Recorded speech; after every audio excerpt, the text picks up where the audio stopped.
அன்பு நண்பர்களே, நாம் ஒவ்வொரு நாளும் தகவல்கள் மற்றும் இரைச்சலின் அபரிமிதமான கடலால் சூழப்பட்டு வாழ்கிறோம்.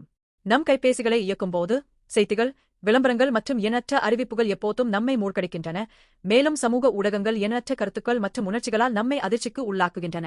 இத்தகைய குழப்பமான உலகில் சில சமயங்களில் நாம் சரியானது எங்கு செல்ல வேண்டும் என்று தெரியாமல் தவிக்கிறோம்.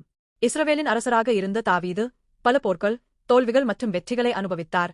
ஆனால் தனது இறுதி தருணங்களில் தனது ஞானத்தையோ அனுபவங்களையோ புகழ்ந்து பேசவில்லை.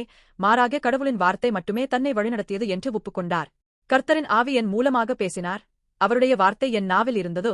2 சாமுவேல் 23:1-2. இங்கு வார்த்தை என்ற எபிரேய வார்த்தை தாபார், கடவுளின் வெளிப்பாடு, அவருடைய கட்டளைகள் மற்றும் வாக்குறுதிகளை உள்ளடக்கிய ஒரு ஆழமான, உயிரோட்டமான சொல். தாவீது தனது வாழ்நாள் முழுவதும் கடவுளின் வார்த்தையே தனக்கு உண்மையான வழிகாட்டுதலையும் வாழ்க்கையையும் அளித்தது என்று உறுதியாக நம்பினார். எனவே இன்று வாழும் நமக்கு கடவுளின் வார்த்தை என்றால் என்ன? நாம் வேகமாக மாறிவரும் உலகில் வாழ்கிறோம். ஆனால் கடவுளின் வார்த்தை காலத்தை கடந்து நிலைத்திருக்கும் மாறாத உண்மையாக உள்ளது.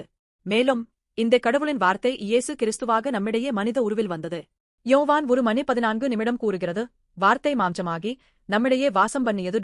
இயேசு வெறுமனே கடவுளின் வார்த்தையை எடுத்துரைத்தவர் மட்டுமல்ல, அவர் இந்த பூமிக்கு வந்த கடவுளின் வார்த்தையே, கடவுளின் விருப்பத்தை நமக்கு காட்டி அந்த வார்த்தையின்படி வாழ்வதன் பொருளை வெளிப்படுத்தினார். இப்போதும் பரிசுத்த ஆவியின் மூலம் அவர் அந்த வார்த்தையை நம் இதயங்களில் அமைதியாகவும் தெளிவாகவும் பதிய வைத்து நாம் பின்பற்ற வேண்டிய பாதையை வழிநடத்துகிறார். அன்பு நண்பர்களே, இப்போது நீங்கள் குழப்பத்தில் இருக்கிறீர்களா? எங்கு செல்ல வேண்டும் அல்லது எதை தேர்ந்தெடுக்க வேண்டும் என்று முடிவெடுக்க முடியாமல் தவிக்கிறீர்களா? அப்படியானால் கடவுளின் வார்த்தையான இயேசுவின் முன் நிற்க உங்களை அழைக்கிறேன். இயேசு எப்போதும் நம்மை சிறந்த பாதைக்கு வழிநடத்துகிறார், குழப்பத்தின் மத்தியிலும் அமைதியையும் திசையையும் வழங்குகிறார்.